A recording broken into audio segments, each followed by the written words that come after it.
amém? Eita, nós, hein? Graças a Deus, que bênção. Olha aí. Porque vocês estão dormindo, eu vou fazer um desafio. O desafio é o seguinte: toda vez que eu falar amém, você vai aplaudir. Aí eu falo amém, você para de aplaudir. Amém? Continua. Isso. Amém. Toda vez nessa pregação que eu falar amém, você vai aplaudir. Pode continuar. Amém. Entenderam, sim ou não? Sim. Amém. Vai.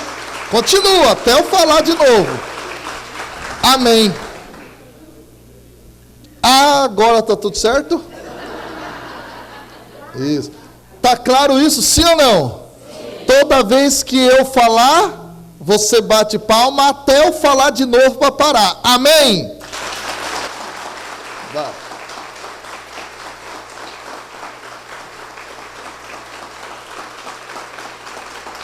Amém. Nós vamos fazer isso aqui para a gente não dormir. Queridos e queridas, a palavra de Deus é maravilhosa. E nessa segunda pregação, nós queremos compreender de forma mais profunda a profecia que se cumpriu no Pentecostes do Novo Testamento. Mas é preciso que nós compreendamos primeiro que essa profecia, ela é tirada do livro do profeta Joel. Ela é situada no capítulo 3 desse profeta. Por que aqui é importante? Lá em Atos dos Apóstolos, quando Pedro estava pregando, no capítulo 2, versículo 16 até o 21, Pedro cita Joel. E Pedro cita Joel, capítulo 3, versículos de 1 a 5, e ele diz: e acontecerá nos últimos dias, diz o Senhor, que derramarei o meu espírito sobre toda a carne, vossos filhos e vossas filhas profetizarão, vossos jovens terão visões, e sonharão os vossos idosos. E o texto continua, não precisa pegar agora não, eu só estou introduzindo o assunto. E aí o texto vai continuar, e Pedro vai dizer, essa foi a profecia que se cumpriu no dia de Pentecostes, tirada do livro do profeta Joel. Mas a gente precisa entender o livro de Joel, para entender o que Pedro pregou no Novo Testamento, dizendo que a profecia de Joel se cumpriu, a gente precisa entender o livro de Joel. E assim mergulhar de verdade na mensagem de Pentecostes. E eu já lhes adianto, o livro de Joel é um livro que fala de Pentecostes. E nós vamos estudar esse livro aqui agora. Pega a sua Bíblia, em Joel capítulo 1, versículo 1. Joel capítulo 1, versículo 1. Ih, professor, não sei onde é que está Joel. Olha lá. Nos livros proféticos está Isaías, Jeremias, Lamentações, Baruque, Ezequiel, Daniel, Oséias, Joel. Está claro isso? Então, se vocês tiverem Isaías, vai para frente. Isaías é um grande livro, é fácil de achar, está no centro da Bíblia. Isaías, Jeremias, Lamentações, Baruque, Ezequiel, Daniel, Oséias e Joel. Amém? Pode? Vamos lá, gente. Amém. Pronto. Quem quer decorar todos os livros da Bíblia aqui, para não passar vergonha no retiro, levanta a mão e diga eu. Depois eu vou ensinar em ministério a música, Tá bom? Nós vamos aprender a cantar todos os livros da Bíblia. Certo? Certo. Vamos, povo de São Paulo aí, ó. Certo. É Joel capítulo 1, versículo 1. Queridos, 12:25 na Ave Maria. Atenção, vamos silenciar totalmente. Se você estiver sem Bíblia, procure aí com o irmão. Eu vou ler aqui na Bíblia Ave Maria para vocês. O texto diz assim: Oráculo do Senhor dirigido a Joel, filho de Fatuel. Ouvi isto, anciãos. Estai atentos, vós todos, habitantes da terra. Aconteceu uma coisa semelhante em vossos dias ou nos dias de vossos pais? Narrai-o a vossos filhos a seus filhos, e estes a geração seguinte. O que a lagarta deixou, o gafanhoto devorou. O que o gafanhoto deixou, o roedor devorou. O que ficou do roedor, o devastador comeu. Despertai, ó ébrios, e chorai. Bebedores de vinho, lamentai-vos, porque o suco da vinha foi tirado da vossa boca. Minha terra foi invadida por um povo forte e inumerável, seus dentes são dentes de leão e têm mandíbulas de leoa. Devastou o meu vinhedo, destruiu a minha figueira, descascou-a completamente, lançou-a por terra, e seus ramos se tornaram brancos. Clama, como uma virgem cingida de saco, para chorar o prometido de sua juventude, já que não há oferta, nem libação no templo do Senhor. Os sacerdotes, servos do Senhor, estão de luto. Os campos estão devastados, o solo enlutado, o trigo foi destruído, o mosto perdido, o óleo estragado. Os lavradores estão desamparados. Os vinhateiros lamentam-se por causa do trigo e da cevada, porque a colheita foi destruída. A vinha secou, a figueira murchou, a romanceira e a palmeira, a macieira, todas as árvores definham. A alegria envergonhada foi para longe dos homens. Vamos dar uma salva de palmas a essa palavra. Pode aplaudir bem forte. Pode aplaudir bem forte, isso. Pode aplaudir. Graças a Deus, graças a Deus. Queridos e queridas, nós estamos diante de um texto aparentemente confuso. Mas só aparentemente.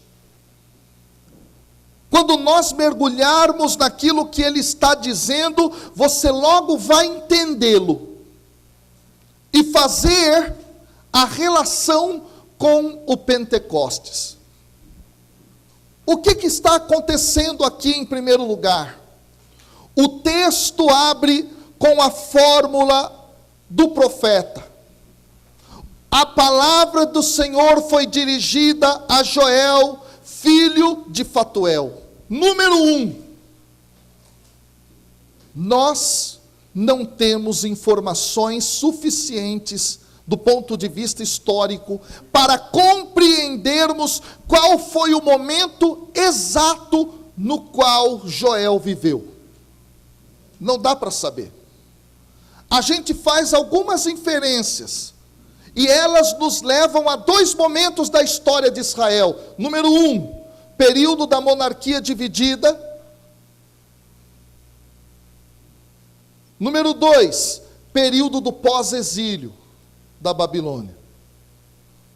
Mas nós não sabemos exatamente quando Joel viveu. E também tampouco não sabemos quem foi exatamente o profeta Joel, a não ser de quem ele é filho. Mas por que razão que o livro do profeta Joel não nos dá estas informações como outros diversos livros proféticos nos dão? Porque o livro de Joel quer enfocar a mensagem do profeta muito mais do que a sua vida. Portanto, a mensagem do livro de Joel, ela ganha importância. Ela ganha centralidade. A palavra dirigida a Deus por ele é para nós algo que precisa ressoar, tamanha a importância e o valor que ela tem. O que significa a palavra Joel? Joel significa Javé é Deus. Olha que bonito. O foco do livro é a palavra do próprio Deus. Javé é Deus. Ponto. É isso. Agora, qual é o tema central do livro?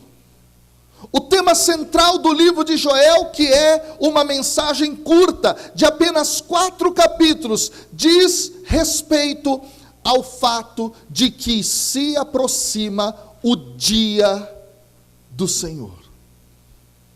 E o que é esse dia do Senhor? É o dia no qual o próprio Deus se manifestará, fazendo acontecer a sua vontade definitiva sobre a face da terra.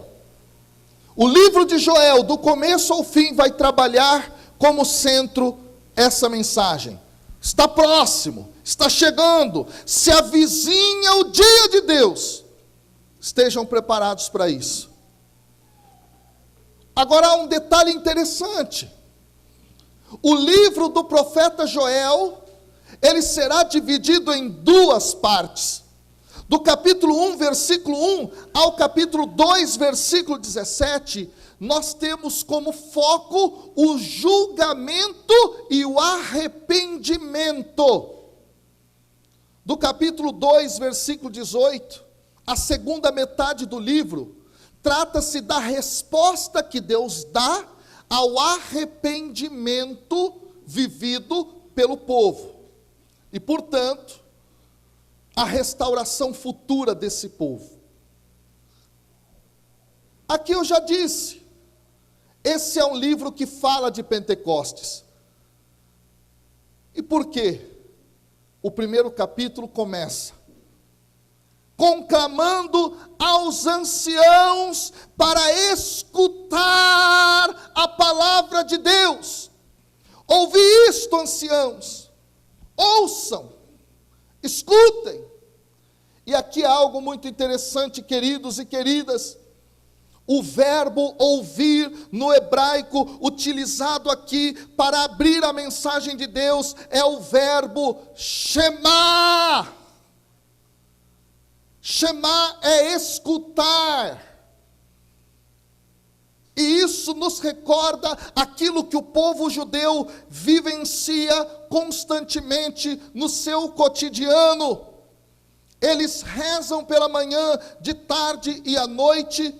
Quando entram e quando saem pelas portas, eles se lembram disso, do famoso Deuteronômio capítulo 6, versículo 4. Shema Israel, Adonai Eloheinu, Adonai Echad. Escuta, Israel, o Senhor teu Deus é um. Eu não sei se você sabia, mas quando você vai a Israel, e você vai a próxima vez em nome de Jesus com o padre lá, você vai ver, nas portas, eles colocam uma espécie de um canudinho. O nome daquele canudinho é mezuzá. Mezuzá em hebraico significa batente. Eles colocam um canudinho, e dentro desse canudinho um pedaço de papel. Dentro desse pedaço de papel está Deuteronômio capítulo 6, versículo 4. Shema Israel, Adonai Eloheinu, Adonai Echad. E eles entram pelas portas, beijam o dedo, colocam na palavra de Deus. Quando eles saem, mesma coisa. Porque quando entra, quando sai, para viver o dia a dia, ou para voltar para sua residência, em qualquer lugar onde você entre, você se lembra que você precisa escutar a palavra de Deus. O livro do profeta Joel, ele começa com isso: Shema, escuta. E quem deve escutar a princípio? Os anciãos. Quem são os anciãos? Os anciãos são a liderança do povo. Ó anciãos, escutem a mensagem. E depois o texto continua: escutai vós, todos os habitantes da terra. Portanto, escutem as elites do povo e escutem todo o povo. E aí vem uma pergunta retórica: por acaso aconteceu nos vossos dias, ou nos dias dos vossos pais, aquilo que está acontecendo agora? Alguém já ouviu isso? Alguém já viu isso? Viu o quê? Ouviu falar do quê? Aí o texto vai mostrar. O texto diz no versículo 4: o que a lagarta deixou, o gafanhoto devorou. O que é isso aqui? Que tragédia é essa que acabou de acontecer, que não tem paralelo na história do povo? O que estava acontecendo? Que calamidade é essa que o texto está dizendo para que o povo escute? A gente vai entender melhor quando ler esse texto no hebraico. O termo lagarta, que está colocado aí no versículo 4, na realidade em hebraico é a palavra gazam. Repita comigo: gazam. Gazam é uma palavra que designa um tipo de gafanhoto. Aí está lagarta, meia boca a tradução. Gazam é um tipo de gafanhoto. Aí o texto continua. Aí sim, o texto vai trazer a palavra gafanhoto. Que a lagarta deixou, o gafanhoto devorou. Aí nós temos um outro termo hebraico que também designa um outro tipo de gafanhoto. Então são duas palavras diferentes para gafanhoto. Depois o texto continua: o Ielec devorou. Ielec, aqui na Bíblia da Ave Maria, foi traduzido como roedor. Roedor é um outro tipo de gafanhoto. Então, quantas palavras para a designação de gafanhoto até aqui? 3. Aí o texto diz que o devastador comeu. O termo hebraico para devastador é o termo hazil. É um quarto tipo de gafanhoto. Então, peraí, professor, o que você está falando? Eu estou falando, presta atenção aqui em mim. Eu estou falando que a desgraça que aconteceu, que não teve paralelo algum na história do povo, foi um enxame de gafanhoto. Uau! Como assim um enxame de gafanhoto? Que história é essa? Deixa eu te explicar, meu querido e minha querida. Se você não sabia, fique sabendo agora. Gafanhotos eram, na antiguidade, a maior das pragas possíveis. Por que era tão ruim nós termos gafanhotos? Porque eles acabavam com as plantações. E se as plantações são destruídas, o povo não tem o que comer, não tem o que beber, o povo padece, o povo morre. Então o que o profeta está dizendo? Ele está dizendo o seguinte: ei, os gafanhotos vieram, comeram tudo, destruíram tudo, arrebentaram tudo, não sobrou absolutamente Esses gafanhotos, muito comuns no Antigo Oriente Próximo, são gafanhotos conhecidos e notados pela sua devastação e destruição. Eles se reproduzem na região do Sudão e vêm geralmente em fevereiro e março para a região do Egito e da Palestina e destroem absolutamente tudo. E esses enxames conhecidos, eles chegam a cobrir mais ou menos 400 milhas quadradas. Eu fiz questão de traduzir para milha, tá bom? Para vocês que já estão aqui há muitos anos poderem entender. 400 milhas quadradas é o tanto de um enxame de gafanhoto. Dá para imaginar isso? Cruz credo. Gente, no enxame desse, 1 milha quadrada pode conter mais ou menos 100 milhões de insetos. Uma única fêmea desses gafanhotos coloca um ovo e ela pode gerar ao longo da sua vida mais de 200 milhões de filhotes de gafanhotos. A praga dos gafanhotos da antiguidade, ela vai ser tão temida, mas tão ruim, que os gafanhotos, eles serão compreendidos como se fossem um exército inimigo que devasta uma terra. O que o texto diz? Quando nós lemos o versículo 6, a imagem que é usada para os gafanhotos é de um povo forte e numeroso, com dentes de leão, mandíbulas de leoa. Eles são entendidos como sendo um tipo de exército inimigo, de tão temidos que eles são. Ora, as colheitas foram destruídas. Escuta, o que eu falei na primeira colocação? Pentecostes é a festa das... Porque as colheitas foram destruídas. O profeta está dizendo assim, ó. O profeta está dizendo no versículo 5: despertai vós bêbados e chorai, lamentai-vos bebedores de vinho, porque o suco da vinha, o vinho, foi arrancado da vossa boca, porque os gafanhotos destruíram tudo, e não tem vinho. E vinho na Bíblia é símbolo da alegria. Vinho na Bíblia é o símbolo da alegria. Quando a água é transformada em vinho por Jesus no casamento, é porque naquele casamento já não tinha mais alegria. E aquele casamento de João, capítulo 2, é simbolismo do quê? É simbolismo do casamento de Deus com o seu povo. Já não tinha mais alegria. Vem o verdadeiro esposo e traz alegria. Agora eu não sei se você sabia, Joel está falando que não tem mais vinho, e vinho está dentro da liturgia judaica de Pentecostes.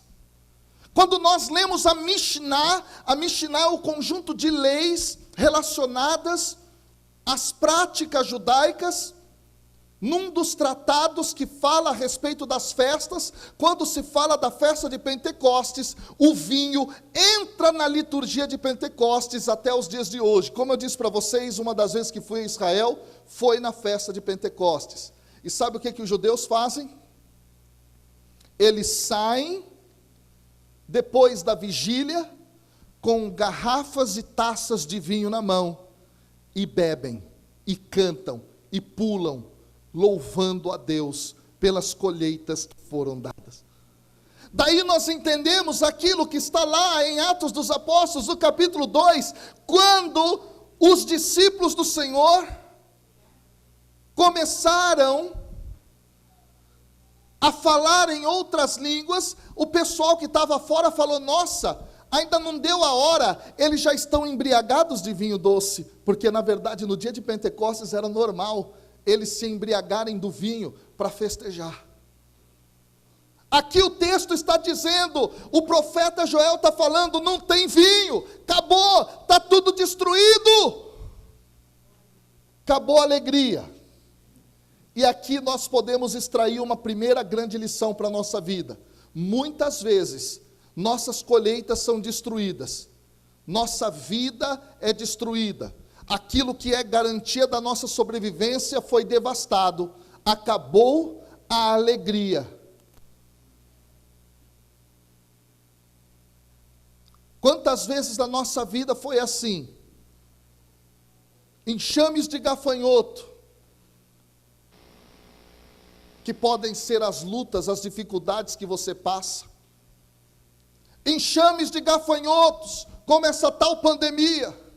Enxames de gafanhotos, como situações ruins do ponto de vista econômico, da falta de um emprego, da falta de uma comunhão dentro da tua casa, entre os teus familiares.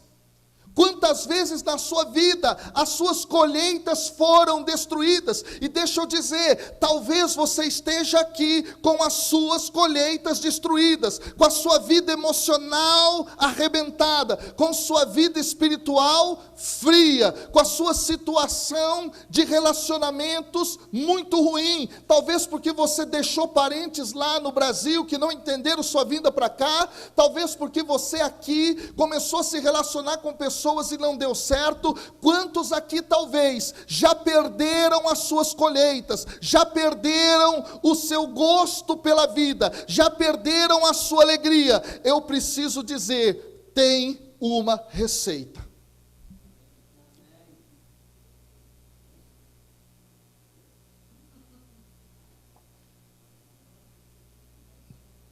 Amém?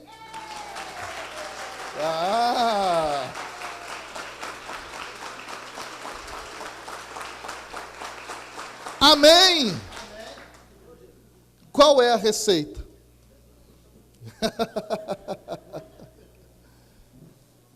Laura, obrigado. Obrigado, Laura. Queridos e queridas, a receita para a restauração das colheitas está colocada no livro de Joel. A partir de onde, professor? Está colocada no livro de Joel, justamente numa passagem belíssima, que vai compor o final da primeira parte. Joel capítulo 2, versículo 12. Joel capítulo 2, versículo 12. Você está aprendendo comigo o livro de Joel. Nós vamos pegar o roteiro de Joel para entender o Pentecostes. Capítulo 2, versículo 12. O texto diz assim, eu vou ler nessa tradução que eu tenho aqui. Ainda assim, agora mesmo, diz o Senhor, convertei-vos a mim. Gente, atenção comigo aqui. A partir do verbo convertei-vos, a gente vai contar 11 verbos imperativos. O que é o verbo imperativo? São ordens. As colheitas estão destruídas? Estão. Então, as 11 ordens que o texto vai trazer são a receita. E a primeira das 11 ordens é: convertei-vos a mim. Escute, o próprio Deus fala pelo profeta, e aqui há a primeira pessoa do singular, eu. É Deus dizendo: se queres colheitas restauradas, se convertam a mim. Agora olha que dado interessante, porque o autor bíblico, ele vai começar a dizer como é que deve ser esta conversão a Deus. E o texto continua: de todo o vosso coração. O que então está sendo dito aqui? é qualquer tipo de conversão, sim ou não? É de todo o coração. Isso vai se ligar ao início do versículo 13, quando o texto vai dizer assim: rasgai o vosso coração. A palavra coração aparece aqui no texto 2 vezes. Quantas vezes aparece a palavra coração? Atenção, o que é coração na Bíblia? Lev. Lev, em hebraico, significa, além de coração físico, isso que bombeia o nosso sangue, coração na Bíblia não são emoções. Coração na Bíblia é razão. Para nós, ocidentais, coração é emoção. Para a Bíblia, coração não é emoção, é razão. Daí a gente vai entender a continuidade do Shema Israel. E amarás o Senhor teu Deus de todo o teu coração. Em hebraico é Ve'ahavta Adonai Elohecha Vechal Levavecha. De todo o teu coração, ou seja, com toda a sua racionalidade, com todos os seus pensamentos. Na Bíblia, coração é pensamento, é racionalidade. O que o texto está dizendo? Convertei-vos a mim de todo o vosso pensamento. Deixa eu te dizer, a conversão aqui precisa ser uma conversão que inicia no interior uma mudança do seu pensamento.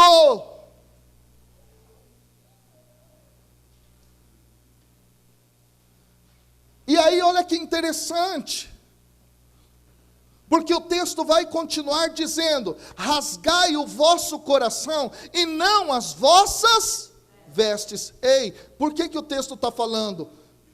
O rasgai é o segundo imperativo que aparece na sequência. Rasgai o vosso coração, porque na verdade, muitas vezes, as nossas conversões são meramente expressão exterior e não verdadeiramente iniciadas de dentro para fora.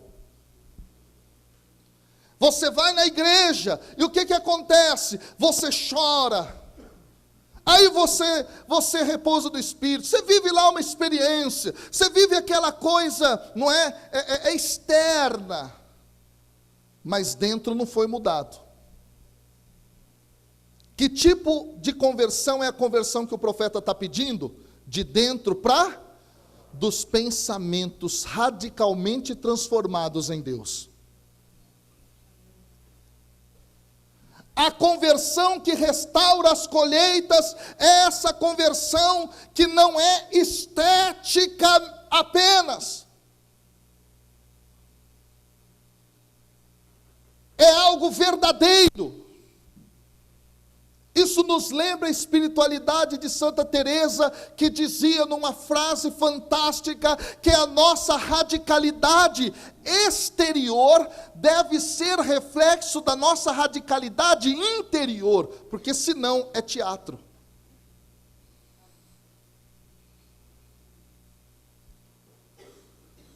Porque senão é teatro. O tipo de conversão querida por Deus é uma conversão profunda.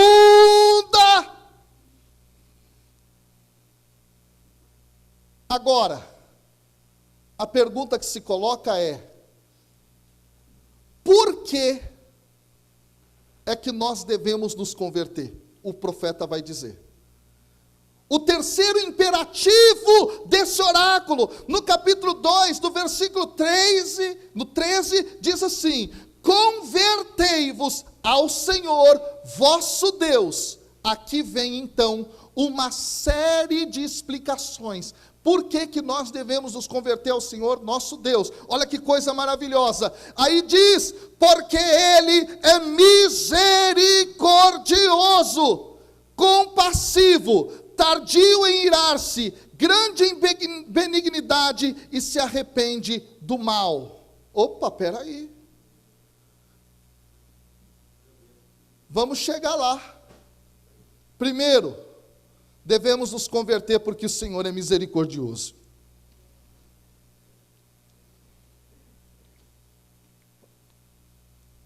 Devemos nos converter porque Ele é compassivo.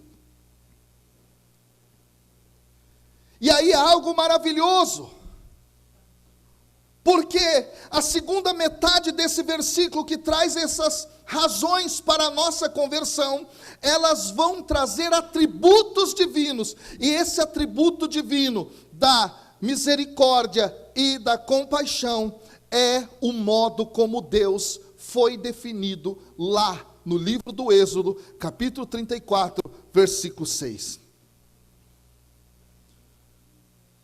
Quando o Senhor passa por Moisés, o texto diz que o Senhor é misericordioso e compassivo. Ser misericordioso significa o que, queridos e queridas? Ser misericordioso significa estar aberto a acolher aquele que cometeu algum erro. Ser misericordioso nesse sentido é parte dos atributos divinos. O que diz o texto bíblico do Novo Testamento quando Jesus fala a respeito do Pai e fala a respeito do que devemos ser? Ele diz: sede misericordiosos como o Pai do céu é misericordioso. Trata-se de um atributo divino. Agora, é muito importante que nós entendamos, queridos e queridas, que essa misericórdia de Deus, ela está à nossa disposição.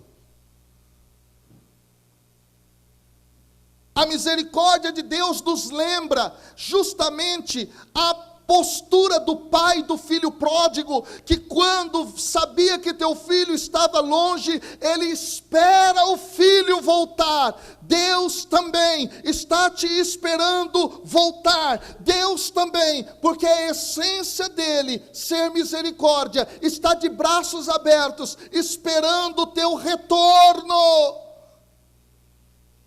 Devemos nos converter, porque a porta da misericórdia está aberta. E devemos nos converter, porque Deus se arrepende do mal. Aí a gente coça a cabeça. Essa ideia do arrependimento de Deus vai aparecer duas vezes nesse texto. No versículo 13 e no versículo 14, quando diz assim: quem sabe não se voltará e se arrependerá.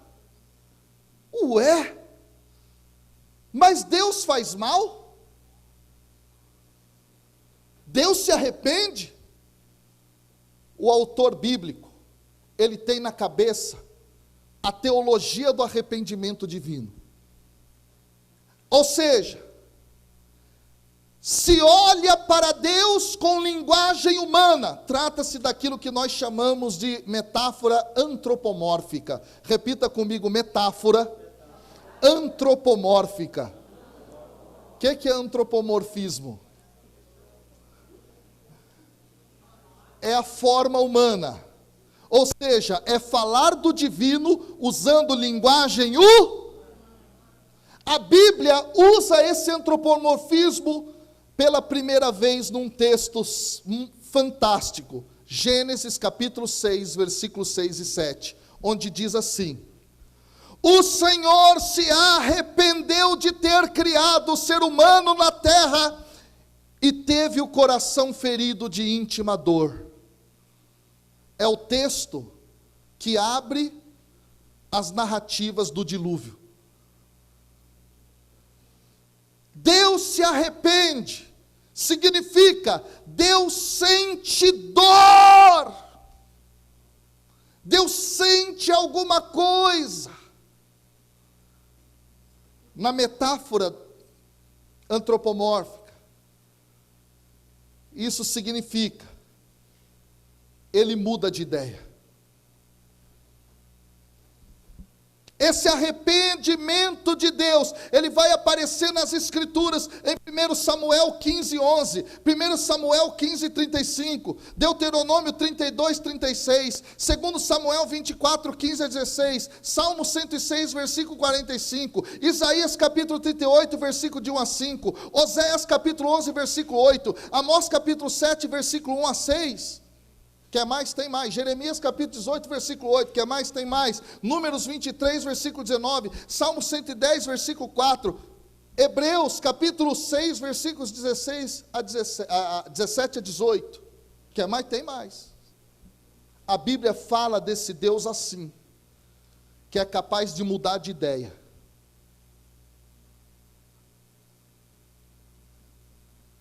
Olha que coisa interessante.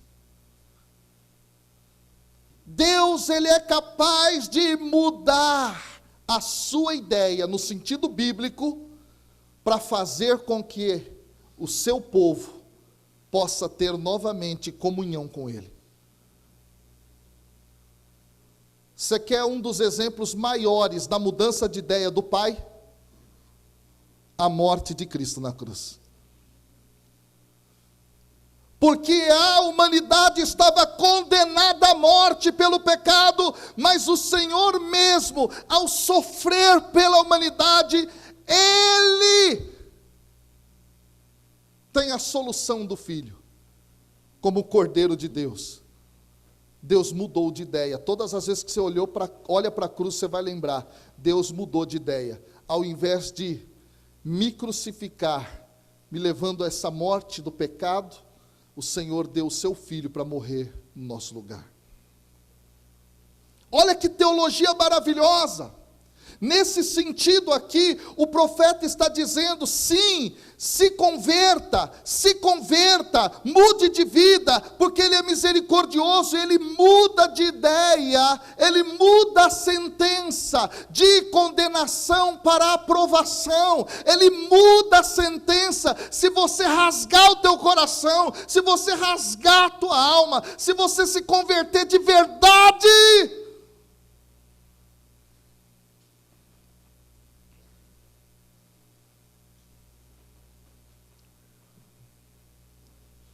Olha que coisa linda! E aí as colheitas vão serão salvas.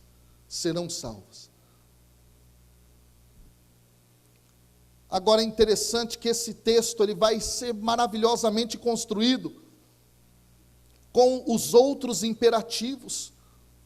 Depois que o profeta trabalha essa noção do Deus que vai mudar de ideia, que vai trazer a bênção para o seu povo, por causa do arrependimento do seu povo, o versículo 15 vai ratificar, vai fundamentar ainda mais esse processo. E agora é muito interessante, justamente porque aqui o profeta começa uma convocação. Qual é a convocação? Tocai a trombeta em Sião, promulgai o santo jejum, proclamai a assembleia solene, congregai o povo, santificai a congregação, ajuntai os anciãos, reuni os filhinhos e os que mamam. O texto está dizendo, povo, se converta como nação. Para as colheitas serem restauradas, o Senhor coloca uma dimensão de conversão individual, mas também coletiva. Isso aqui é fantástico. Para as colheitas da nação serem restauradas, uma conversão coletiva. Um chamado aos anciãos, às crianças, ao povo todo, até os bebês que ainda mamam, gente, até os bebês, todos são chamados a uma conversão pelo profeta. É necessário uma mudança na nação, é necessário uma mudança no povo, é necessário. Olha que forte isso. E aí o texto então vai trazer o último imperativo lá no versículo 17.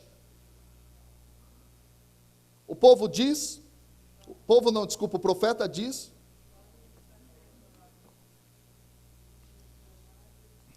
chorem os sacerdotes, ministros do Senhor, entre o pórtico e o altar, e orem.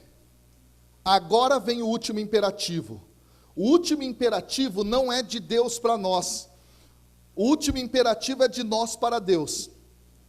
Olha que interessante. Escuta bem. O último imperativo está colocado dentro da oração que nós devemos fazer em relação a Deus. E qual é essa oração? Qual é o conteúdo dela? Poupa o teu povo, ó Senhor,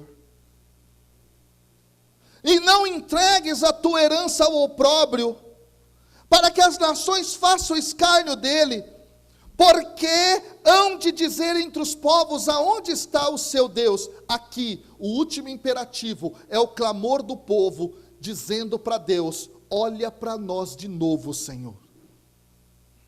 Gente, isso é maravilhoso. Se nós queremos ver as nossas colheitas restauradas, nós devemos clamar a Deus: Senhor, olha para mim.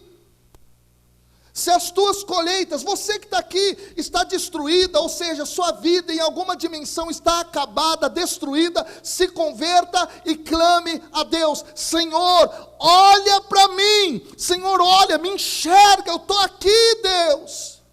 Poupa o teu povo, poupa a minha vida, não me entregue ao opróbrio, Senhor.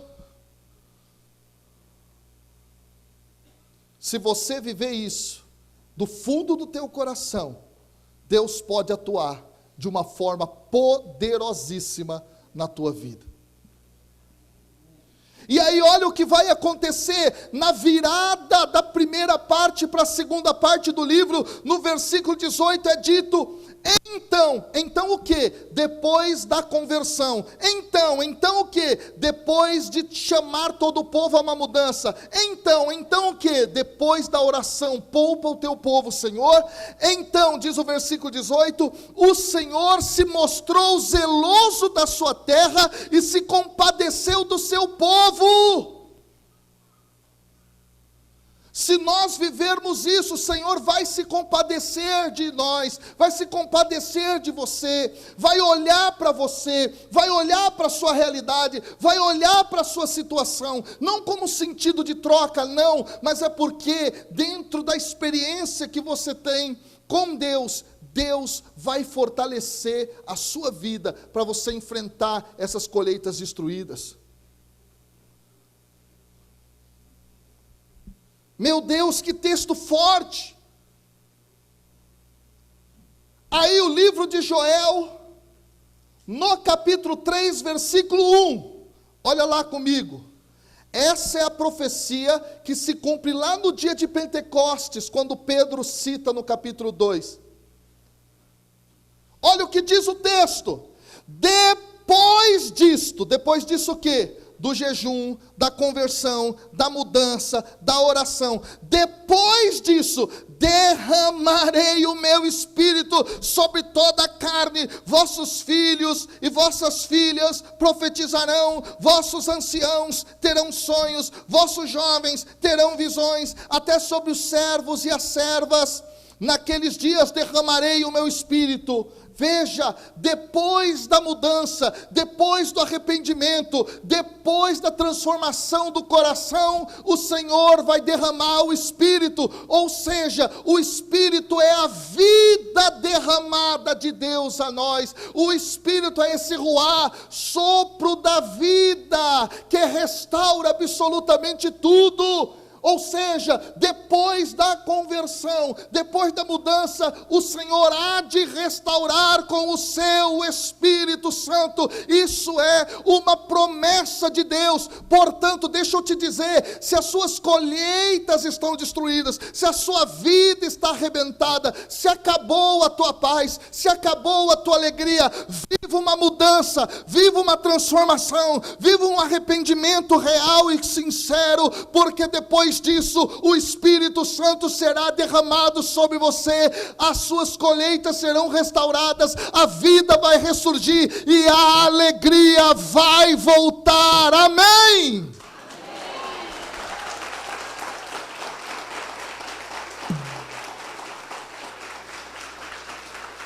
Amém? Deu certo. Pronto. Olha como o livro de Joel é bonito. A gente acabou de estudar quase o livro inteiro, falta só o 4º capítulo. O 4º capítulo é lindo. Depois que o Espírito Santo é derramado, no capítulo 4, é o dia do Senhor. O capítulo 4 é o fruto, o resultado do arrependimento, da transformação e do derramamento do Espírito. E olha como termina o livro de Joel, versículo 18 do capítulo 4. Naquele dia, no dia do Senhor, as montanhas gotejarão vinho novo e das colinas escorrerá leite. Os ribeiros de Judá conduzirão águas. Da casa do Senhor sairá uma fonte e regará o vale das acácias. Olha aqui para mim, olha aqui para mim. Olha o que o texto está falando. Quando a vida voltar, as montanhas vão gotejar vinho. O que é isso? As plantações terão fruto novamente. A alegria vai chegar. Olha para o teu irmão e diga assim: a alegria vai chegar.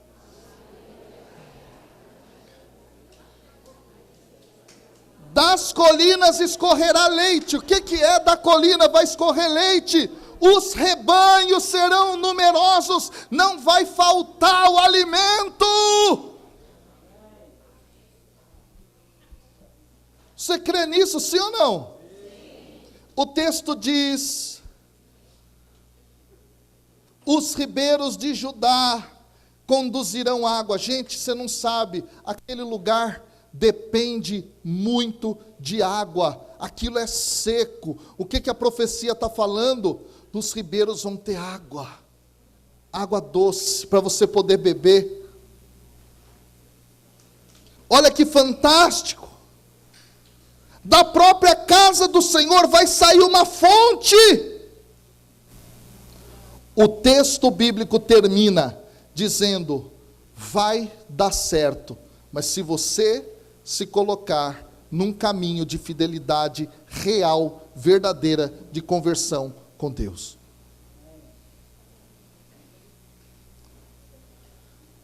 Minha mãe,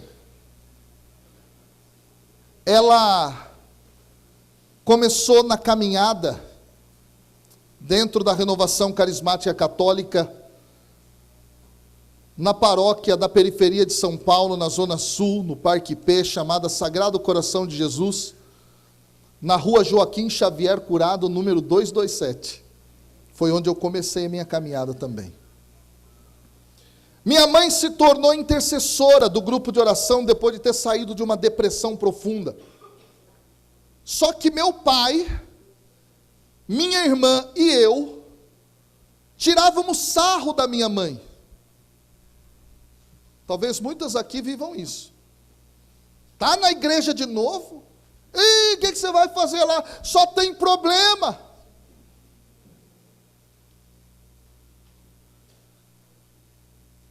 E a gente tirava sarro. Final de semana a gente saía para passear. Minha mãe saía um pouco com a gente, daqui a pouco ela nos deixava e ia para a igreja. Buscando a fidelidade, buscando a conversão, rasgando o coração. Uma conversão sincera, profunda. E eu era punk rocker.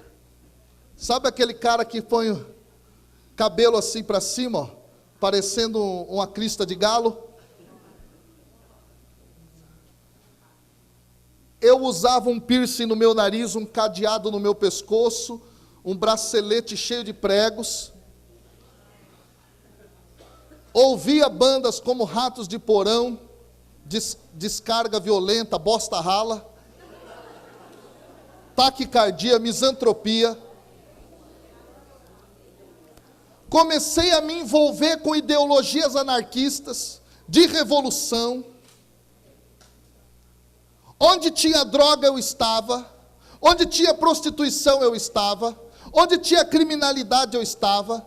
A minha vida foi indo para o fundo do poço.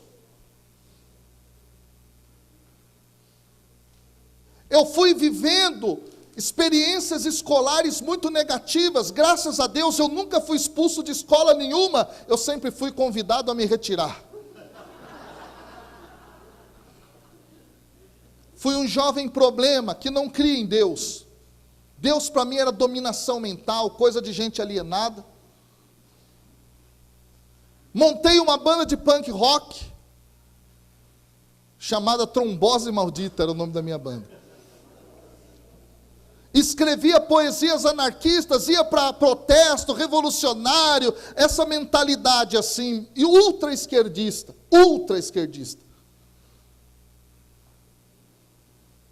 E a minha vida foi caminhando para o fundo do poço. Até que, em uma das escolas onde eu estava estudando, eu levei mais uma suspensão e meu pai foi chamado mais uma vez para mais uma escola onde eu estava. Só que eu e meu pai passamos a não mais nos conversar. Era meu pai de um lado da casa e eu de outro, uma distância, uma família destruída, só que se lembra de uma mulher chamada Divina Maria Rodrigues Silva, minha mãe. Muito simples, com um terço na mão, joelho no chão, me esperava voltar para casa depois de dias que eu ficava fora, nas loucuras da vida. Minha mãe orando, e as colheitas da minha mãe destruídas, a família dela arrebentada, a destruição acontecendo, eu causando problemas, minha irmã causando problemas, o meu pai ali brigando com a gente também, tentando consertar, mas sem conseguir, um caos total. E diante do caos, o que minha mãe estava fazendo? Rasgando o coração, dizendo para Deus: Deus, muda meu filho, muda minha filha, muda o meu esposo. E quando as coisas estavam no fundo do poço, elas ficaram ainda piores. Como foi a piora? Vai comigo até um apartamento de conjunto habitacional popular, na periferia de São Paulo, numa segunda-feira, por volta das 3 ou 4 da manhã. Vai comigo até lá, entra no quarto comigo, onde eu estava dormindo. De repente, naquela madrugada de domingo para segunda-feira, alguém bate na porta do meu quarto. Acorda, corre, corre, corre, corre, corre. E eu pensei, vieram me matar. Porque algumas pessoas que tocaram comigo por causa de treta, crime, foram mortos. E eu pensei, vieram me matar, o que está acontecendo? Vieram me matar. Então, meus amigos, o que eu fiz? Eu pensei, eu vou fugir. Quando eu fui abrindo a porta para correr, a minha irmã me puxou pelo braço e disse assim: não, aí não. Entra na terceira porta do corredor. Foi o que eu fiz, passou a primeira porta, a segunda, a terceira, e ali, queridos, eu pensei, eu vou fugir, eu vou me esconder aqui. Quando eu abri a porta, estava de joelhos sob a cama a minha mãe. Igualzinho ela ficava quando ela orava por mim. A única diferença é que na frente da minha mãe estava meu pai. recebendo massagens cardíacas, porque meu pai estava morrendo de infarto. Naquela madrugada, o que eu fiz foi correr na direção do meu pai. Pai! Pai! Pai! Vive só mais um minuto, pai! Me perdoa, pai! Pai! Brinca comigo. Para de fingir que o senhor está morrendo. E eu fazia massagens cardíacas e falava para o meu pai, pai, por favor, levanta, pai. Pai, levanta, levanta. Quando eu olhava para as mãos do meu pai, mineiro, do interior de Minas, da zona da Mata Mineira, metalúrgico aposentado com 51 anos de idade, mãos calejadas. Eu pegava nas mãos do meu pai, elas caíam sobre a cama, e eu me lembrava daquelas mãos que tocavam meu rosto, que me abraçavam. Meu pai estava morrendo, as mãos dele desfaleciam sobre a cama. Naquela madrugada eu gritava, pai, me perdoa, pai, e eu nem sei se meu pai me escutou, mas deixa eu dizer, naquele momento meu pai morreu com a cabeça dele reclinada no meu peito. As colheitas da minha mãe foram destruídas.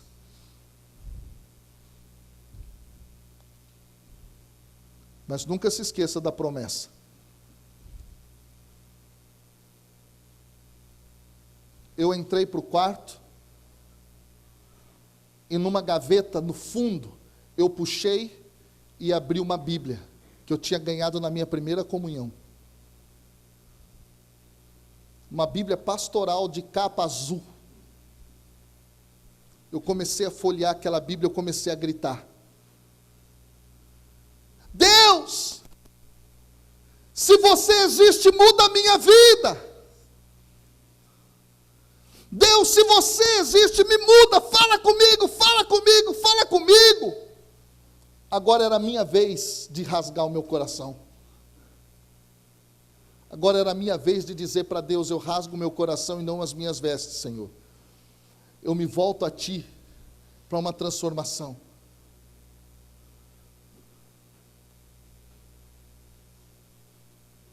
E eu virei um pregador da palavra de Deus.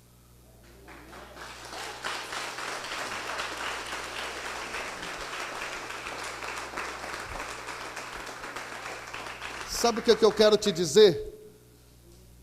Ora, se converta, dê o seu tudo para Deus, vive de verdade um arrependimento profundo, transforma essa vida em Deus, você vai ver o que Deus é capaz de fazer. Deus me tirou da morte, me deu a vida e me levou para pregar pelo mundo. Já foram países e países pregando o Evangelho, dando curso bíblico, falando de Deus. Aquele mesmo jovem revoltado, que não cria em Deus, hoje ajuda a formar padres. O que eu quero dizer com isso, meus irmãos? As colheitas foram restauradas.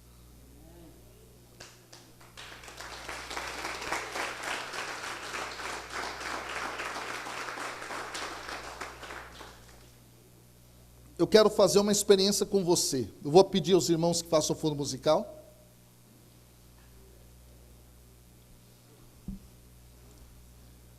A experiência que eu queria fazer com você é de você entrar na minha história, para você entender o que eu passei, e a partir do que eu passei, pensar que aquilo que você está passando pode mudar. Você está disposta a fazer um pequeno filme comigo? Sim ou não? Então, se senta direitinho aí na sua cadeira, não encosta no seu outro amigo, amiga, parente teu agora não, fica só você e Deus. Isso. Eu vou te convidar a fechar os seus olhos, e você vai imaginar comigo a minha experiência de vida. Projeta aí na sua mente, com cores, com imagens, com sons, a minha história, a minha madrugada, a minha colheita destruída. Eu quero que você imagine, são 3 para 4 da madrugada na segunda-feira, e alguém começa a bater na porta e gritar: acorda! Acorda, acorda, acorda, corre, corre, corre, faz alguma coisa, é o pai. Passa a primeira porta, a segunda, a terceira, eu vejo meu pai, grito para ele: pai! Pai! Fala comigo, pai! Pai! Olha nos meus olhos, pai. Me abraça, pai!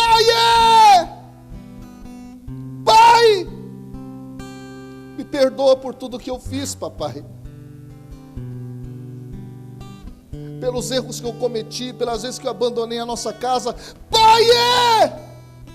Levanta, pai, meu herói, levanta, levanta, pai! Pai!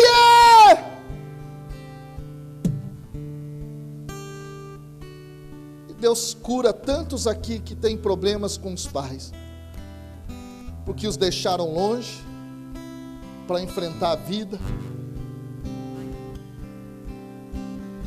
largaram para trás família em busca do sonho. Deixa Deus te curar dessa dor que você traz aí dentro de você. Pai! Pai! Pai! Me perdoa, pai. Deus, se você existe, muda a minha vida. Deus, se você existe, muda a minha vida. Deus, se você existe, me transforma.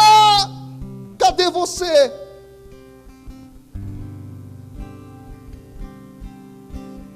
Pai, Deus! Pai! Deus! Agora é sua vez de rezar. Agora talvez você esteja diante das suas colheitas destruídas, da sua vida amargurada, triste.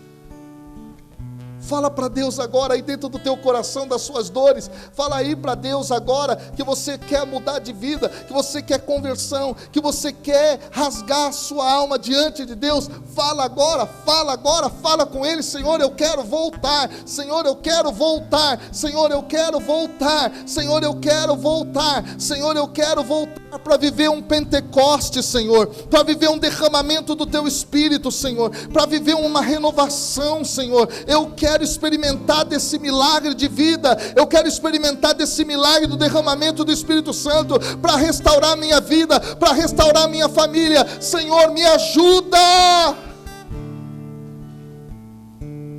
E nós vamos orar por você agora. Eu vou pedir aos servos do grupo de oração, por favor, os que vão orar aqui. Deus coloca isso aqui no meu coração, então vem. Cadê o pessoal da oração aí? Venham aqui na frente, por favor. Pode também ficar aqui no corredor, ó, tá? Da metade para cá, por favor. Vem aqui alguns na frente, da metade para cá os servos que vão orar. O resto fica com o olho fechado, por favor. Eu vou te desafiar agora, irmão. Eu vou te desafiar agora, minha irmã. Talvez os gafanhotos arrebentaram a sua vida. Talvez os gafanhotos acabaram com a sua experiência de vida. Você pode ficar aqui no meio, aqui, ó, no centro do corredor, por favor. Isso, no centro do corredor aqui, por favor, da metade para frente, aqui na frente. Eu vou te desafiar. Talvez hoje você esteja com as suas colheitas destruídas e é hora de voltar. Se você hoje quer tomar essa decisão de falar: Senhor, eu rasgo meu coração, muda minha vida, muda minha história, muda o meu rumo. Se você quer isso, hoje, aqui, eu vou contar até 3. E no 3 você vai se levantar e vai se ajoelhar aqui na frente do intercessor desse aqui. Ele vai rezar por você. Se você quer hoje essa mudança, essa transformação, quando eu contar até 3, o ministério vai começar a cantar, e é a sua hora de se arrepender, é a sua hora de voltar, é a sua hora de recomeçar, porque é só depois do arrependimento que o derramamento do Espírito vai acontecer. Se você quer isso, se prepara. Se você quer isso, se prepara. Se prepara para tomar essa decisão na sua vida hoje. 2, se prepara, Pai. 1, 2, 3, vai! Em tuas mãos, receba a misericórdia de Deus. eu sou pó. Receba a misericórdia de Deus. Receba a misericórdia de Nenhum Deus. valor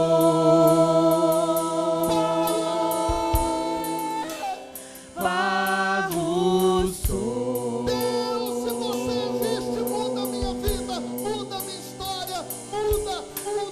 Quem sou eu pra questionar tuas mãos a me moldar? Tu és Deus, artesão de mim.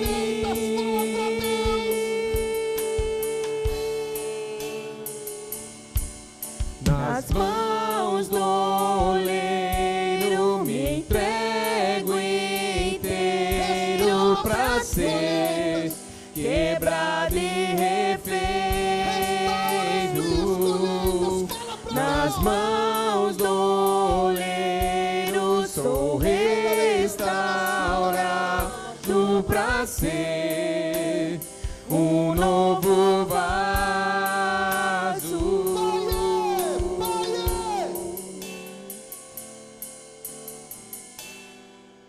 Em tuas mãos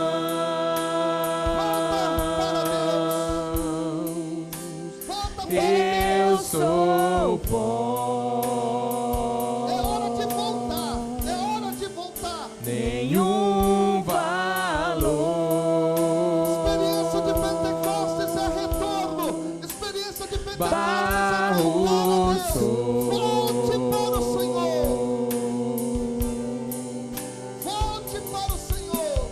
Quem sou eu pra questionar tuas mãos a me moldar?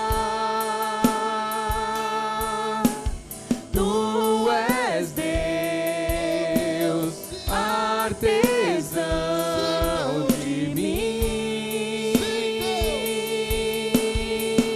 Sim, Deus, sim, eu quero voltar. Nas mãos do oleiro me entrego inteiro pra ser quebrado e refeito.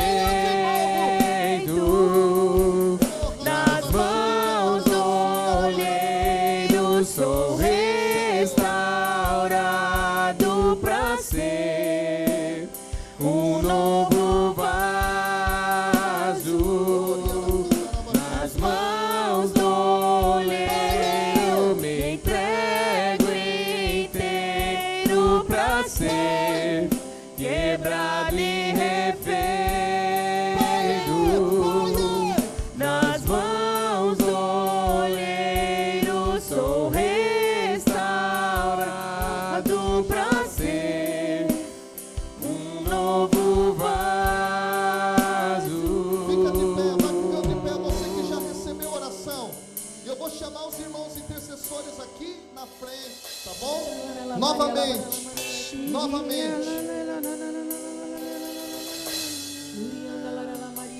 O Senhor nos conclama para a restauração das nossas colheitas a uma conversão, a uma penitência.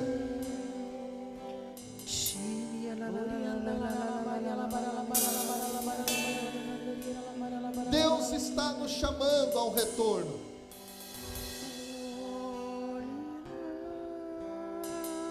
E talvez o seu retorno seja deixar Deus curar o seu coração das dores que você carrega. Então entrega para o Senhor, e os intercessores estendam a mão sobre o povo. Vamos ficando de pé. Quem está sentado, por favor, de pé. Quem já se ajoelhou, recebeu oração, fica de pé. Os intercessores estendam a mão sobre o povo. O povo, por favor, feche os olhos. Por favor, aqui para rezar. Isso. Fecha teus olhos aí, enquanto os intercessores vão orar, e nós vamos cantar. Nós vamos cantar. Se você souber cantar, você cante junto aqui nessa tarde. Vai! Em tuas mãos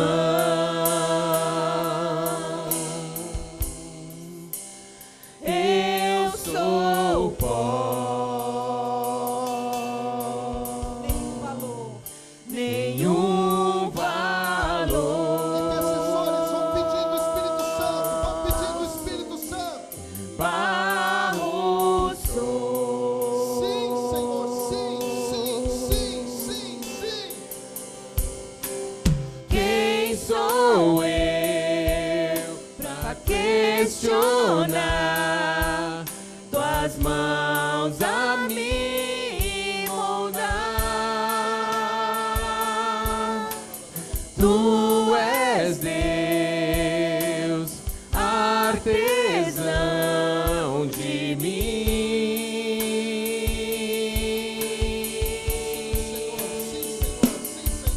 Nas mãos do olheiro me entrego inteiro pra ser quebrado e refeito. Nas mãos do olheiro sou restaurado pra ser um novo vaso. Nas mãos do olheiro me entrego inteiro pra ser quebrado e refeito. Nas mãos do olheiro sou restaurado pra ser um novo vaso. Nas mãos do olheiro me entrego inteiro pra ser quebrado e refeito. Nas mãos do olheiro sou restaurado pra ser um novo vaso. Nas mãos do olheiro me entrego inteiro pra ser quebrado e refeito.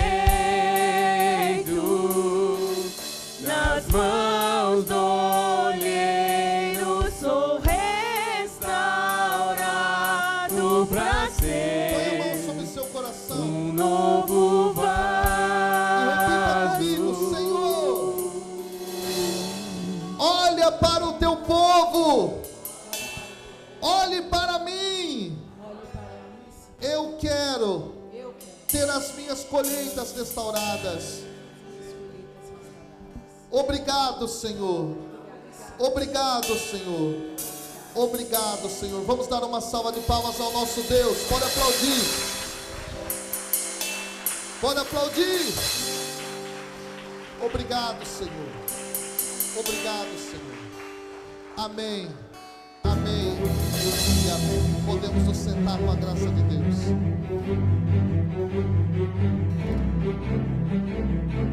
Queridos e queridas, nós teremos agora um pequeno intervalo